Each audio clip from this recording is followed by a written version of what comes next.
Gazze'de yaşananlar soykırım değilse nedir? İsrail halkı hiç bu kadar körleşmemişti. İsrailli tecrübeli gazeteci Gideon Levy El Cezire'ye verdiği röportajda bu yorumlarda bulundu. Bu savaşta kesinlikle İsrail adına hiçbir şey başarılamadı. Yani İsrail bu savaşta sadece kaybetti sözlerini sarf etti. In this war, nothing was achieved, for sure not for Israel. I mean, Israel only lost in this war. There is not one single achievement that Israel can show.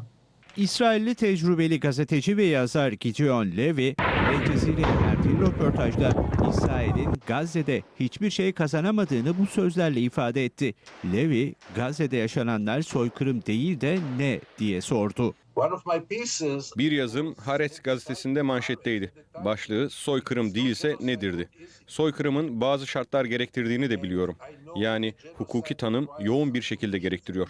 İsrail hükümetinin 7, 8 veya 9 Ekim'de böyle bir karar aldığını düşünmüyorum. Aynı zamanda Gazze için nihai çözüme yönelik bir planda değildi. Ama sonuç ortada. Bu toplu katliam. Bunu başka nasıl tarif edebilirsin? Yani 15 bin çocuktan bahsediyorum. Buna nasıl terörle mücadele edersin? Buna başka ne diyebilirsin ki? Soykırım kelimesi belki de tarih nedeniyle çok hassas. Ama bu bir toplu katliam değil mi?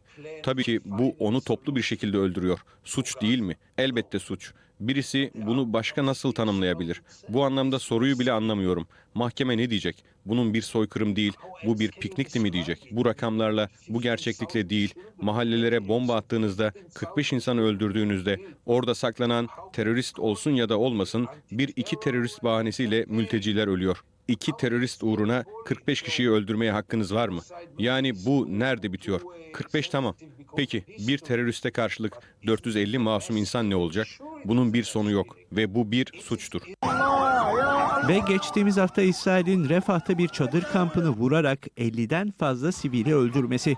Bu saldırı İsrail medyasından nasıl işlendi? Bu korkunç olay İsraillilere çok yumuşak ve kısa bir dille anlatıldı. Yani savaşta olur.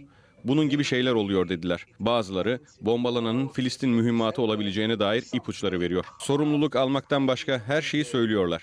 O mağdurlara bir çeşit merhamet göstermekten başka her şeyi yapıyorlar. Sonuçları hakkında düşündüğünüz tek şey dünya bunu nasıl görecek? Peki gelecek nesil Filistinliler bunu nasıl görecek? Her şeyden önce kendinize bakmanız ve bundan etkilendiğinizi, üzgün olduğunuzu söylemeniz gerekiyor. Başbakanın söyledikleri boş. Bunu söyledi çünkü Uluslararası Ceza Mahkemesi ve Uluslararası Adalet Divanı karanlık bir taraf gibi onu takip ediyor.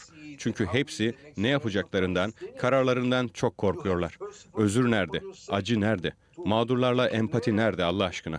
Hiçbir şey yok. Duydun mu?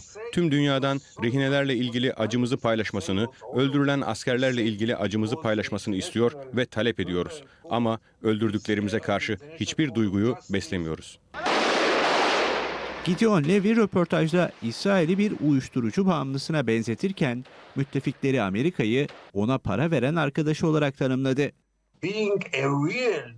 Benim fikrim pek yaygın olmayan bir görüş. İsrail'in gerçek, samimi dostu olmak, İsrail'i bu savaşa son vermeye zorlamak demektir.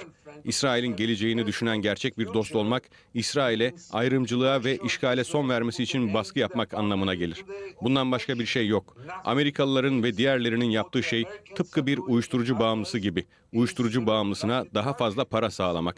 Buna çok sevinecektir. Daha fazla uyuşturucu satın alacak. Ama bu arkadaşlık değil ve bu umursamak değil. Ve savaş sonrası Gazze, İsrail'in Filistin sorunuyla ilgili duruşunu kökten değiştirmediği sürece savaş sonrası planın bir işe yaramayacağını söyledi.